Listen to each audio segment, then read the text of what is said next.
بجلی کی بچت سندھ میں تمام کاروباری مراکز رات 9 بجے بند کرنے کا حکم. شادی ہال 10:30 بجے بند ہوں گے.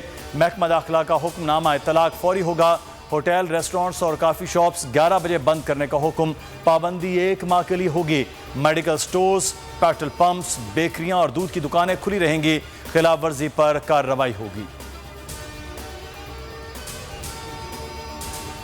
پاکستان کو FATF کی گرے لسٹ سے نکال دیا گیا. فیصلے کا اعلان آج ہوگا. 27 میں سے 26 سفارشات مکمل کر لیں. FATF کا کہنا ہے کہ اہم اعلانات آج ہوں گے. شوکت ترین کی بول نیوز سے گفتگو. کہا گرے لسٹ سے نکلنے کا کریڈٹ حماد اظہر کو جاتا ہے. عوام سمجھتے ہیں یہ PTI حکومت کی وجہ سے ہوا ہے. موجودہ حکومت ہر ملبہ ہم پر ڈالتے ہیں، کریڈٹ خود لیتے ہیں. ملک میں کھانے پینے کی اشیاء کی درآمد میں اضافہ. 11 ماہ میں 1476 ارب روپے سے زائد کی اشیاء درآمد کی گئیں. 101 ارب 73 کروڑ روپے کی چائے منگوائی گئی. 32 ارب 31 کروڑ سے زائد کی چینی درآمد ہوئی. 138 ارب 51 کروڑ سے زائد کی گندم. 98 ارب سے زائد کی دالیں درآمد کی گئیں.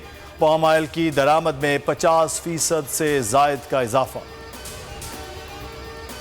عامر لیاقت کے انتقال کے باعث خالی ہونے والی اس سیٹ پر الیکشن 27 جولائی کو ہوگا. الیکشن کمیشن نے NA 245 پر ضمنی انتخاب کا شیڈیول جاری کر دیا.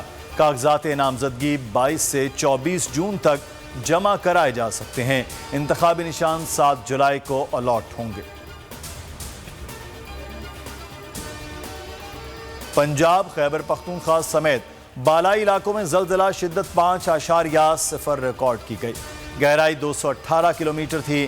مرکز افغانستان تاجکستان بارڈر ریجن تھا. زلزلہ آتے ہی مختلف شہروں میں عوام کلمہ طیبہ کا ورد کرتے ہوئے گھروں اور کاروباری مراکز سے نکل آئے. سبسکرائب کریں اور بیل دبائیں تاکہ کوئی خبر رہ نہ جائے.